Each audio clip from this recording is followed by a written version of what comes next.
Sir ನಿನ್ನೆ prime minister ವಿರೋಧ ಪಕ್ಷಗಳೆಲ್ಲದೂ ಸೇರ್ಕೊಂಡು ನನ್ನನ್ನು ಸಮಾಧಿ ಮಾಡೋದಕ್ಕೆ ರೆಡಿ ಆಗ್ತಾ ಇದ್ದಾರೆ, ನೀವು ನನ್ನನ್ನು ಕಾಪಾಡಬೇಡಿ ಅಂತ ರಿಕ್ವೆಸ್ಟ್ ಮಾಡ್ತಾರೆ.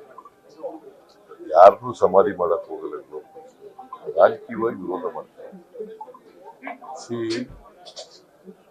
ಅವರು 10 ವರ್ಷ ಪ್ರಧಾನಮಂತ್ರಿ, 10 ವರ್ಷದಲ್ಲಿ ಬಡವರ ಪರವಾಗಿ ಏನೂ ಮಾಡಲಿಲ್ಲ ಅಂತಕ್ಕಂಥದ್ದು ಅವ್ರ ಮೇಲೆ ಆರೋಪ.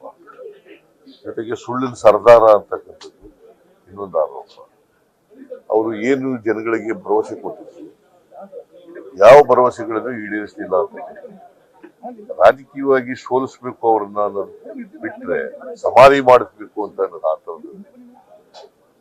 ಅವರು ದೇಶದ ಪ್ರಧಾನಮಂತ್ರಿ, ರಾಜಕೀಯವಾಗಿ ಸೋಲಿಸ್ಬೇಕು ಅನ್ನೋದು ವಿರೋಧ ಪಕ್ಷದವರು ಇದ್ದೇ ಇರ್ತದೆ. ಬಿಕಾಸ್ ಈ ದೇಶ ಅಭಿವೃದ್ಧಿ ಆಗಲಿಲ್ಲ, ಆರ್ಥಿಕವಾಗಿ ಅಭಿವೃದ್ಧಿ ಆಗಲಿಲ್ಲ, ಜೊತೆಗೆ ಬಡವರ ಅಭಿವೃದ್ಧಿನೂ ಕೂಡ ಆಗಲಿಲ್ಲ. ಪ್ರಧಾನಿಯವರ ಬಾಯಲ್ಲಿ ಈ ರೀತಿಯಾದಂತಹ ಮಾತುಗಳು ಬರ್ತಾ ಇರೋದು ಯಾಕೆ ಅವರು ಡೆಸ್ಪರೇಟ್ ಆಗ್ಬಿಟ್ಟಿದ್ದಾರೆ.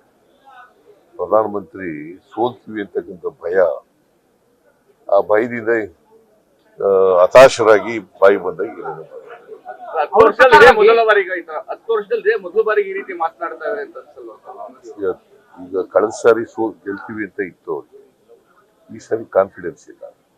ಸೋಲ್ತೀವಿ ಅಂತಕ್ಕಂಥದ್ದು ಗೊತ್ತಾಗಿದೆ, ಅದಕ್ಕೆ ಹತಾಶರಾಗಿ ಮಾತಾಡ್ತಾ ಇದ್ದಾರೆ.